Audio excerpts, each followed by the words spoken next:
Greetings to all C3RF members and friends across Canada and indeed around the world, and a special welcome to the folks at Veterans for Freedom on their dedicated streaming channels as they view this in-hot interview with special guest Julius Ruechel. Julius is no stranger to our in-hot sessions as he provided his able wingman status when we rolled in hot on fake claims associated with the pandemic of the unvaccinated. Remember that?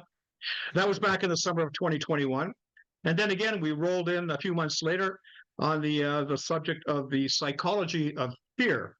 Remember that fear was being used to frighten the good folk of Canada into rolling over for jabs that were both experimental and devoid of any long-term studies. Today, we have the good fortune to discuss Julius's latest analytical offering in the form of his book, just released within the past couple of days, Plunderers of the Earth. I think we can only describe this book as a magnum opus critique, a masterstroke on the crusade against carbon dioxide that has emerged from the toxic marriage between science, politics, and corporate interests. This follows his two other books, Grass-Fed Cattle, How to Produce and Market Natural Beef, and Autopsy of a Pandemic, The Lies, the Gamble, and the COVID-0 Con. Plunderers is representative of Julius's unique ability to collate complex issues from a wide swath of domains as varied as geology, agriculture, astronomy, politics, and even evolution to comprehensively suss out the truth of our so-called climate change crisis. I have always seen Julius's work as a national treasure given his analytical acumen and his tenacious search for the truth. This book demonstrates that my assessment is more than warranted. Plunderers is sectioned into two parts, with the first discussing the deconstruction of the current climate change narrative, while the second deals with the reconstruction of a new narrative based solely on factual evidence devoid of dogma and political spin. Deconstruction commences with an apt analogy in the form of the Dust Bowl of the 1930s, and the part played by another discredited climate theory known as the rain follows the plow. Now, Julius, can you tell us what this theory was all about and how it gained its place in the sun and what its results were? But first, congratulations on the book. I was really, really impressed with it. It is a masterstroke. It is a very complex topic, but you've managed to put it in layman terms that even a cretin like myself could understand. So it's very, very well done. But back to this climate theory, the rain follows the plow. Could you expand on that, please? You bet. Well, it's good to see you, Russ. And yeah, great. So this whole rain follows the plow kind of emerged from this. Again, it's where cause and effect are confused. That just because something is correlated does not mean that the two are related. And it's as the settlements started pushing west, the climate in the prairies started to get wetter, and so those two things were basically joined as being cause and effect, when in reality this is just the natural cyclical variations of the climate that happen throughout all of Western North America, where there's various different climate cycles, but one of them is the different ocean currents that are off the western coast, like in the Pacific, that there's like a 20 to 30 year warmer phase and wetter phase, and then a 20 to 30 year drier, cooler phase. And so that just produces these long 60-year cycles, and that just happened to coincide with the Western movement. And so once that idea got welded into people's minds, an entire economy was built on that idea to be able to settle the West. And of course, for America, it became a nation-building exercise to be able to secure its hold over its Western territories to prevent Spain and France and England and everyone else from regaining any kind of toehold on the continent. So what started as just a mistaken false correlation, it ended up turning into this noble lie of how to basically secure the continent. And of course, yeah, you say a noble lie in that I guess it was successful because the theory, the plow, get out there, plow up the soil, that's going to produce rain, which is going to make the soil richer, which is going to make crops grow faster. That enticed farmers to get out there. And it also allowed the authorities, I see from your book, to parcel people up on smaller pieces of plots of land, because instead of needing a whole range to feed cattle, all they needed was 160 acres or so plant their crops and make their money, and it all became it was very politically expedient for the administration of the day during the late 1800s to employ this theory to the benefit of the country. So and I saw that as very apt because now we're talking about climate in this instance being used maybe as a forerunner to what we see today as a means of politics using climate to as an ends that justifies the means. And along with that, I noticed that you provide other examples. You talk about the potato famine in Ireland. How did that how was that kind of linked up with political expediency? Well, the potato famine, it's essentially that um, as the big commodity markets started rolling out, like where England was trying to bring more and more commodities home because their own soils were exhausted, it became more and more efficient for, in Ireland and all these areas where there was these big estate holders to start shoveling their tenant farmers, like from, that's kind of left over from the serfdom era, to shovel these tenant farmers off the land so they could make room for sheep and whatever else they wanted to grow. And so, as the population became more and more impoverished, you get, as their plots essentially get smaller and smaller, the only thing that they can essentially grow on these little tiny, postage stamp plots was potatoes. And so once the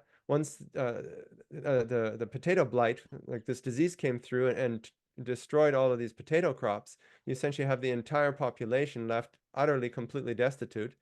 And meanwhile, of course, the political winds of that time just kept shoveling all of the agricultural produce produced by Ireland back to England, and blamed the Irish people for basically breeding too fast, and so it's their fault, which of course was a Oh, complete spin on the realities.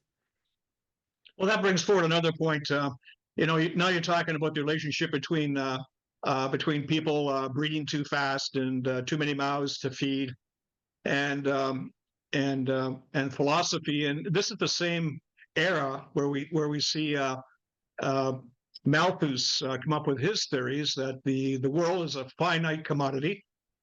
Sorry, the finite commodity, and we have to very closely husband its resources so that people don't starve. And so the answer, of course, is to depopulate or keep the population down. Uh, this whole thing, led into things like, again, from your book about Lebensraum, where we see Nazi Germany pick up on these political theories and say, Germany, we need room to grow, to expand our population, to accommodate Germans throughout Europe, and once again we see this political expediency taking place with theories, like climate theories, being used to basically propagate some pretty evil undertakings. Any comments on that? Yeah, I think this is where this, yeah, I mean, it seems like, like as soon as something gets really complex, humanity boils things down to some simplistic cartoon oversimplification and then builds an entire world of theories on top of that. And I mean, this idea that, we're running out of resources, that there's too many people. On one level, it's true that a country that has, like, it needs to have its food production match, or I mean, or globally, whichever way you want to put it, that the food production has to match the population size. But it's not a finite set of resources when if you have if individuals have property rights and the ability to innovate, that we are able to create abundance where there was scarcity. But even the population end of it itself, it's like, on one level, yeah, if you continue to have endless numbers of kids, you can easily overwhelm your country's ability to feed itself. However, once a country becomes wealthy, the population rates immediately drop off. And I think this is one of the insights that I find is the most cruel parts of even the way that the world is structured today, is that this green philosophy that's going on, that believes that we're about to run out of resource, is actively impeding the development of Africa and many other places, that they're terrified of them becoming industrialized nations because of CO2. And Yeah. meanwhile, it's like the best way to start to protect the environment there and to be able to ensure that everyone um, is well fed and healthy is to allow them like to get out of the way so that they can industrialize and become part of the market economy. And in that process, the birth rates are going to fall off naturally all on their own, and the subsistence farming that is keeping so much of the landscape basically it's degrading the landscape because goats are essentially eating everything. Well, that all solves itself, right? And so it's like prosperity is the key to solving the population crisis, and yet that Mhm. idea is being completely blocked by this idea that CO2 is some kind of a boogeyman that's destroying the world. Well, we see the this whole philosophy of population control of having to ensure we don't outstretch our finite resources. We see that coming through into the 20th century. You mentioned Paul Ehrlich, who was the famous author of the population bomb. He brought these Malthusian uh, philosophies forward into the 20th century, and he said, "Well, we really got to cut back on the population." Even though I think he prophesized that um, by the end of the 20th century, we're going to, the world's going to be starving. It's going to be complete destitution, and quite frankly, the world doubled or tripled its population, and basically, food production is sprung right up along with that whole thing, Right. and so you um, we have this situation where all this is going on. And was there any opposition to what was the plow follows the rain, or the rain follows the plow? Malthus, his thoughts, his theories. Was there any opposition? And what happened to the people who opposed such thoughts? Well, like during the era of the rain follows the plow, one of the loudest voices speaking out against it was John Wesley Powell. He's the like Lake Powell in the United States was named after him. He was one of the early big geologists that I think he even led the Geologic Survey of Canada for a while. And Uh, he was pointing out that these weather changes are purely caused by cyclical changes in the like in the rainfall patterns, and that this is not actually caused by the folks moving out. And he also pointed out that the increased like because one of the other geologists at the time noticed that the lake levels of Salt Lake were starting to rise, and it was like, well, look, this is wonderful. It's because there's more abundant rainfall. And John Wesley Powell pointed out that this is essentially a product of having all of the cattle up on the hillsides and the farming going on that was increasing the runoff rates. So less water was actually infiltrating into the ground, and more ended up running downstream, which caused the lake levels to go up. So it wasn't yeah. like so again, it's another false correlation. And so he was trying to point out that we needed like farms should be 2,500 acres a piece out in the West rather than 160, so that there's that room for farm families out there to change their tactics as it starts to get drier, so they can still sustain themselves during the dry phase of that cycle. Of course, nobody listened, and then as soon as like the in the late 1920s and then 1930s, when it turned dry, these soils that had been completely exhausted from this relentless plowing, removing the sod, having the humus degas, it was left completely vulnerable to the dry cycle, and everything fell apart. And the number of people that lost their homes is just extraordinary. Like there's something like 750,000 farms that went bankrupt in that era.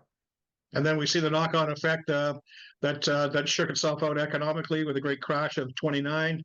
Then we saw the tariffs being brought into play to restrict trade, to protect the economy of the United States, and ultimately World War II. I mean, the knock-on effects were just huge and hugely negative.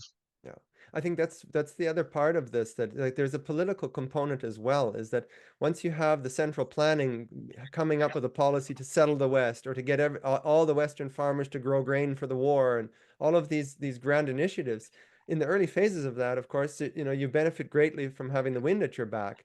But in reality, what you're doing is hollowing out the ability for individual farmers to do what's right for their land. And I mean, it's the same thing here in the Western forest. Like, once there's the central planned idea of how to go about running an economy, the entire economy is incentivized to retool to fit that new belief system, right? And so once you have, if you invest all of your money into growing grain out on the prairie and you start seeing that it's getting drier and that your soils are falling apart, you're now financially trapped in a system that even if you know better, you can't do better, Yeah.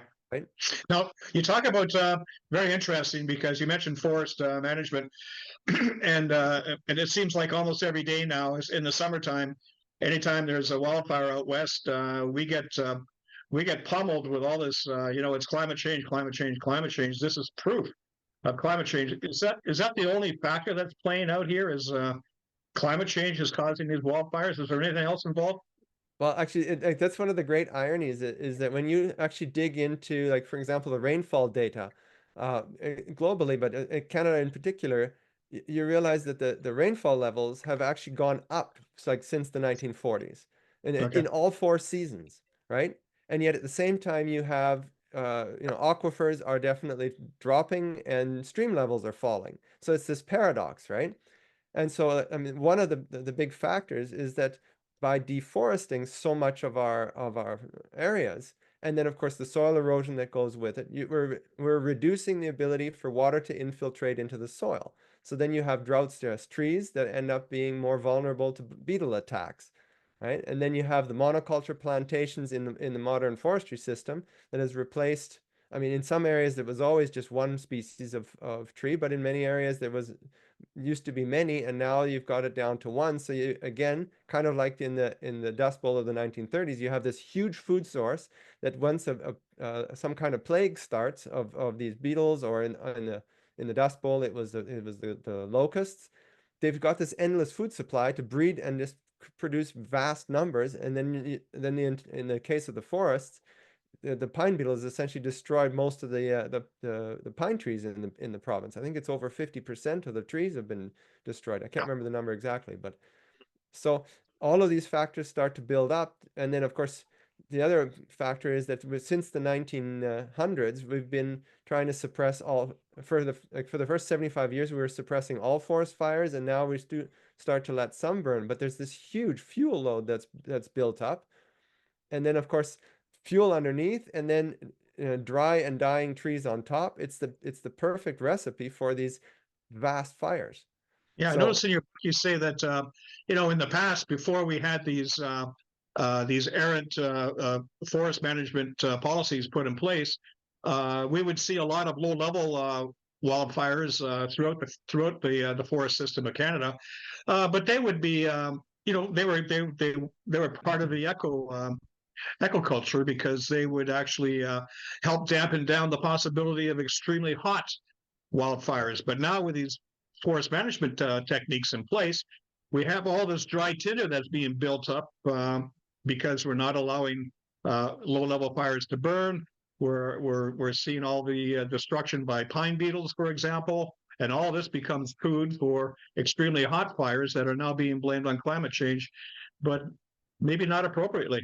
Not Uh, appropriately at all. Well, one of the great ironies is that like in the pre-industrial era, the number of wildfires was like orders of magnitude higher than they are today, right? Something like 7% of the entire United States burned every single year. So in other words, every single patch of ground was burning on average every 14 years, Mhm. right? Yeah. But at the same time, a lot of this is lower level wildfires. So you have these big fires that sweep through and clean the underbrush, and the trees are fine.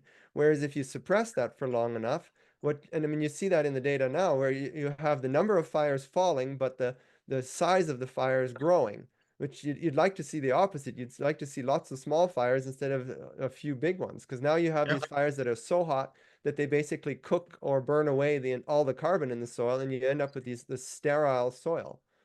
Um, Okay. in the No. actually, if I can quickly tell the Yeah. example from Australia, like when the first Europeans arrived in Australia, they found this gigantic continent full of grass, and yet now there's almost none of it left. Something like 99% of Australia's like ecosystems have been damaged or destroyed. And one of the things that kept them healthy was fires, ironically, right? Yeah. Because the Aborigines would actually light these fires all the time, and if it's not happening in the peak of the dry season, the fire sweeps through while the ground is moist, so it can't damage the soil, and then the carbon is immediate, like that's left over from the fire, ends up being incorporated into the soil, and that's what's building up the humus-rich soils.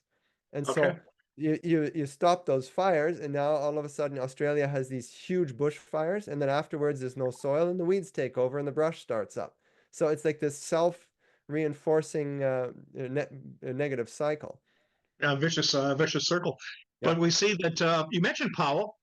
He was discredited when he came out with his thoughts that maybe plowing for rain wasn't the way to go.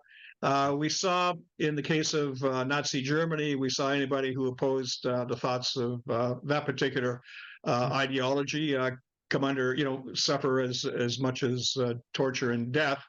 So, and nowadays, when someone talks about when you talk about land forest management, when you talk about soil preservation, what kind of a reaction do you get, from the world at large? Well, I mean, the book just came out, so we'll see what happens. But I think, It's going I to be think, interesting. yeah. But I think with all of these things that, if it doesn't fit into a 5-minute soundbite, it's kind of tossed aside. And yet, there's often a kernel of truth to all of these things, and yet it's a complete lie when you put it into the bigger context, Yes. right?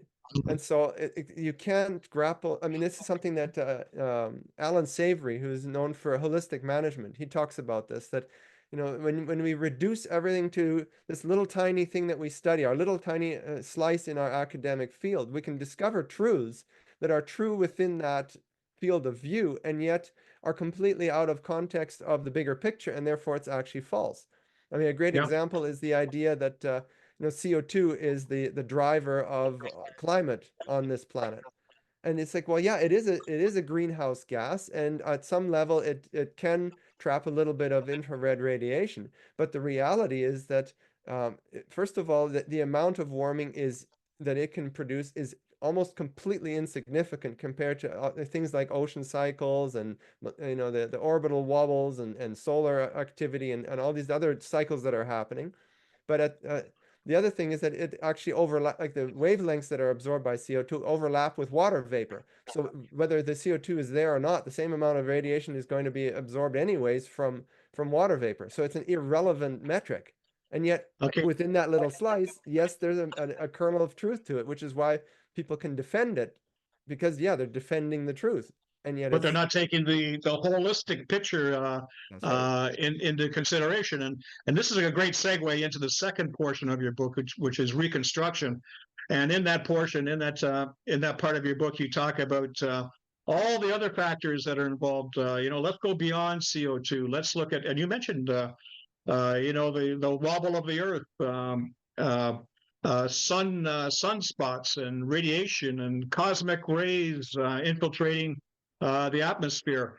And one thing you mentioned that is that I see some Nobel laureates like John Clauser talking about is cloud formation. Cloud formation as being a huge driver when it comes to climate. And you go back, you go back right to the start. You talk right about the start of the solar system, the start of the universe, the start of the Earth's history, and you take a look at all of the ups and downs with temperatures and CO2. And I was really surprised to see that, in effect, when you look at the numbers, CO2 doesn't seem to be driving temperature. It's the other way around. Temperature seems to drive CO2 levels at about a 800 year lag. That's right. Yeah. So here we have a situation where there's so much else going on. Could you comment on that, on how big an effect CO2 has in temperature?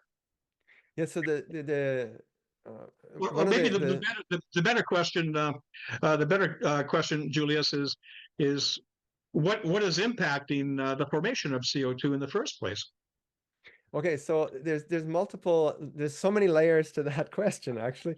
The one of the things that comes through from the digging into the details, coming from the farming end of it, is that the amount of CO2 that is released from the soil every time that, whether it's through tillage, like out on the Great Plains ahead of the Dust Bowl, where once the oxygen gets in with the soil, it is oxidizing the carbon in the soil and turning it back into CO2. So that, but that same concept also applies to deserts, where once you remove the big grazing herds that kept the sod mat healthy, now you have the soils exposed to the atmosphere, and boom, you have a lot more oxygen that's reacting with the carbon, and that carbon is degassing. So I worked through some of that, and of course, right from that equation, you can already see that the idea that 78% of CO2 comes from fossil fuel emissions doesn't stand up to scrutiny. But and then of course the other part of the story is that when you turn a soil, like take the Great Plains, for example, these are some of the deepest, richest soils on the planet. So, every time the bison grazed over it, a portion of the carbon that was left from the root dieback and the manure and all that was turned back into carbon that was stored in the soil. Well, once you start plowing it, now those soils are emitting CO2. So you also have to take into account the amount of CO2 that's no longer being removed from the air. That balance is also disturbed, right? Mhm. So I mean, you have to think of the atmosphere rather than like a balloon. It's more like a bathtub where there's a faucet running in a hole at the bottom, right? The Yeah. amount of CO2 that's constantly draining out of the atmosphere as it's stored as soil or as carbon-rich mud, or there's many different places it ends up. But that if you remove how much CO2 is ending up there, that means that the CO2 that's constantly being added to the atmosphere from volcanoes is now going to fill up without being drained off.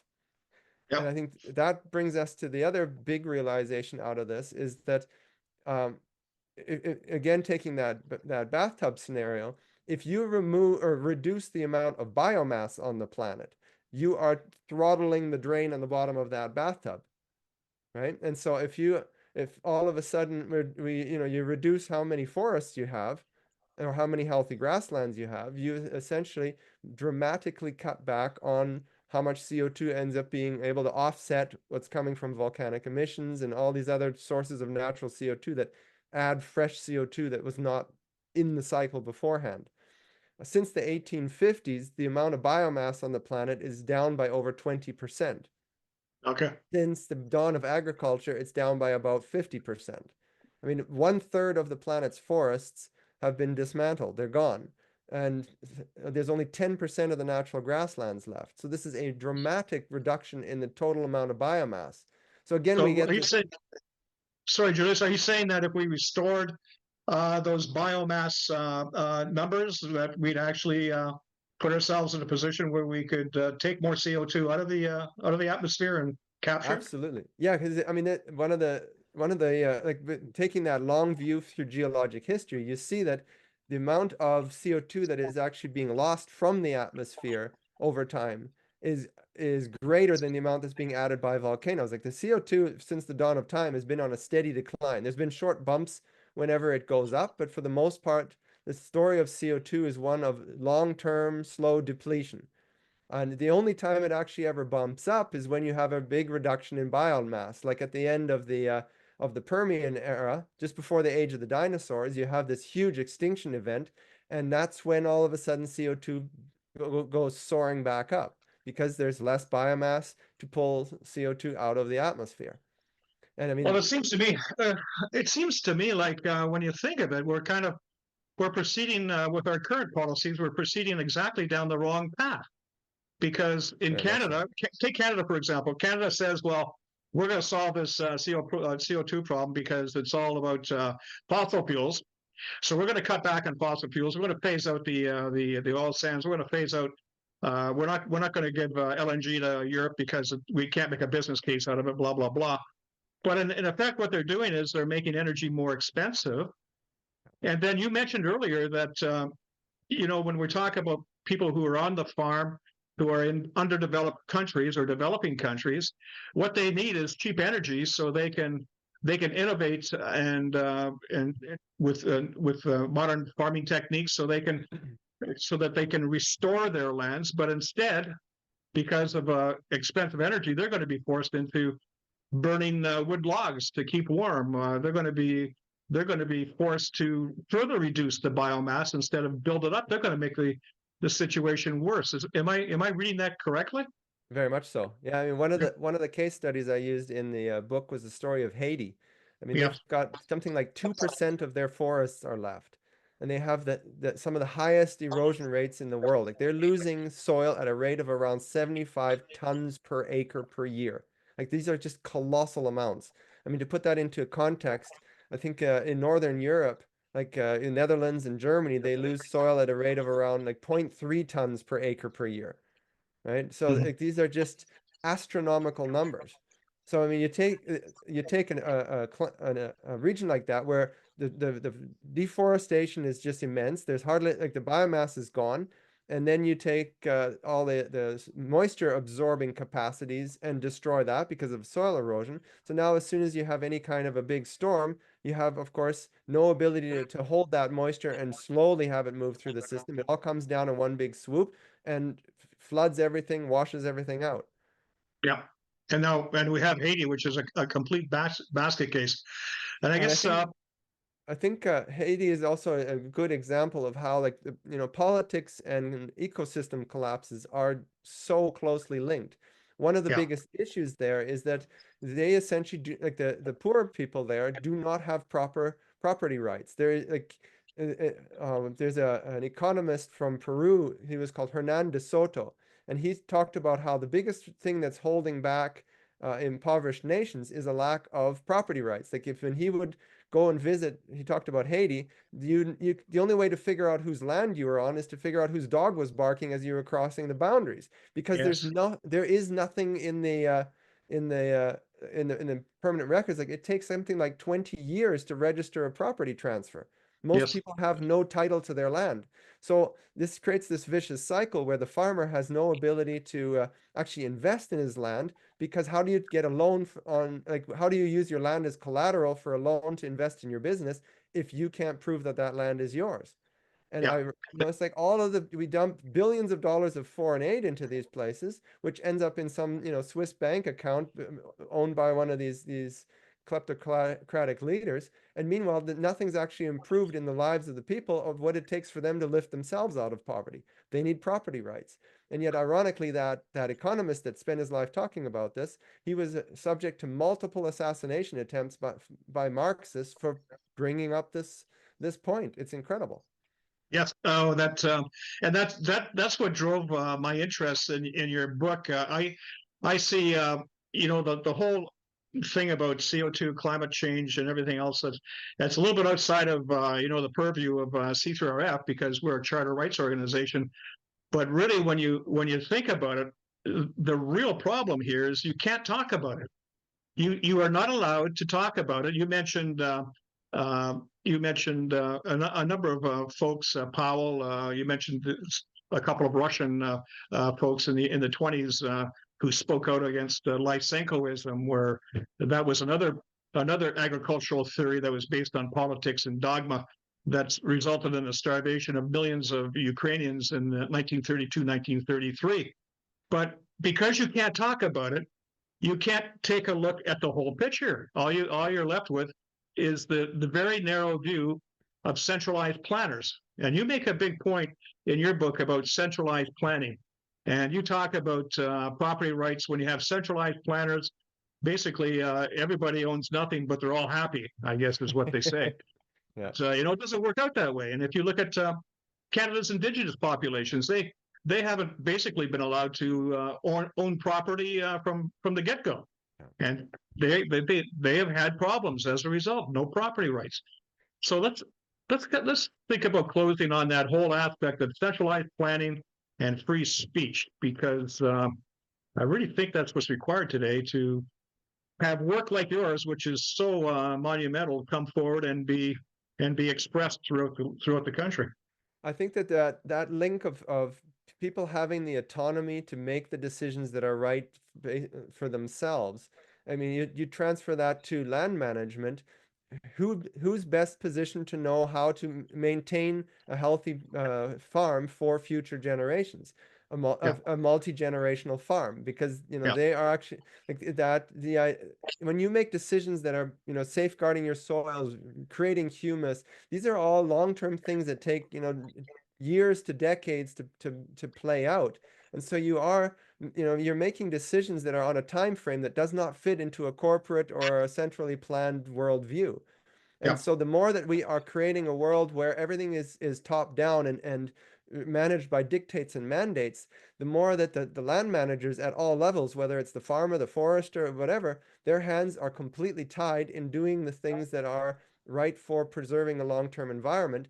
And with so many of these examples, these directives that come from the top, because they're completely divorced from reality, they end up setting these vicious circles in motion that completely hollow out the environment. Like when Mao deciding that we need to kill all the sparrows because they're eating the grain, and next thing Yeah. you have locust plagues everywhere. Like it's sort of the quintessential example of how central planning just simply does not have all the information and cannot, because you need like that local control, that individual autonomy is the only way to solve all of these problems. Otherwise, everything fits in a formula, and the reality is nothing fits in those formulas. It's all Yeah. way more complicated than what we like to make it seem. And it seems so hard to learn that lesson. I mean, it's not as if history hasn't taught us those lessons many times over.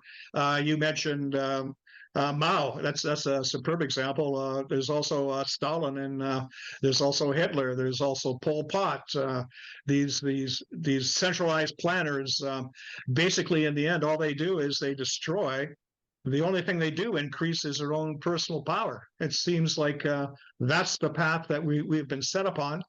And that's the path I guess we'll stay on as long as we can't talk about it, because I think central to the whole thing of improving our lot is going to be the ability to have a difference of opinion, because otherwise we're only going to be able to listen to them.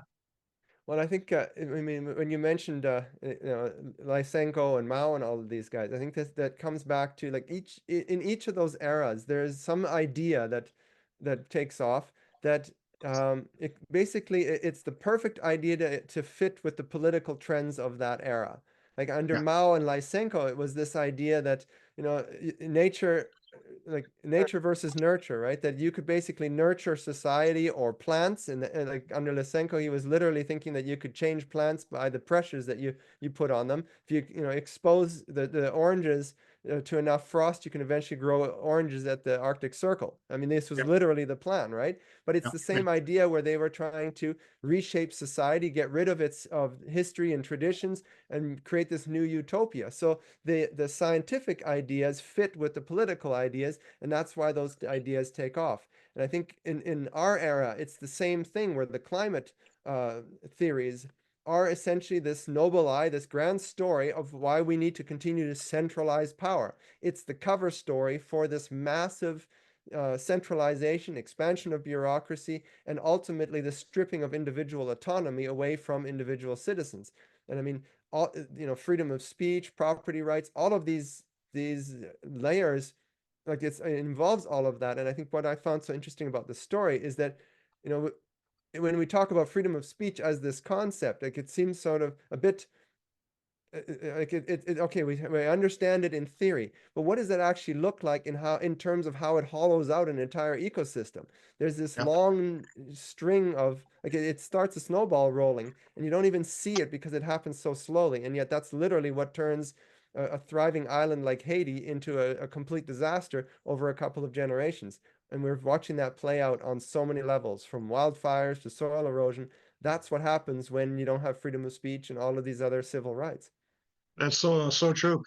And we're seeing it now because from the numbers you put forward in your book, you talk about, the narrative says that increasing CO2 levels are because of fossil fuels, but I see from your numbers, like you can maybe attribute about 14% of that increase to fossil fuels. There's another 86% that's non-fossil fuel, and you mentioned a couple of them: soil erosion, volcanoes. There's a lot going on in the world, Yeah. and maybe the way forward. Can you imagine if all of a sudden we find out that the way forward is to restore our biomass? and and have cheap energy at the same time. What a concept, eh? Yeah, very much so. Very much so. Okay. On that, congratulations once again on the book. I'm going to, I got the book here. I'm going Thank you so much. to Yeah. show the folks. Like, you get through it in a couple hours anyway. So, as I say, it's a master stroke, Julius, and I was very, very honored to take it on board and have a chance to read it. Is there anything C3F members can do or should be aware of to help you out in your endeavors to get this message out? Yeah, I mean, first of all, to subscribe to my on my website, I have a free email notification so that they can be updated of what's going on. And I'm most active on social media on Twitter, or well, Yeah. X now. So that's probably the best spot to kind of keep up with what I'm doing. And yeah, and so the book is available through Amazon at the moment, and then eventually it'll make its way to bookstores, the ones that choose to carry it. But for now, Okay. it's both ebook and print on Amazon. Okay. Much appreciated. What a great pleasure to talk to you again, Julius. And we're going to have to keep this up because you're coming out with some pretty good stuff. Thank you so much. I really appreciate it. It was good seeing you again. Okay. Bye for now. Bye for now.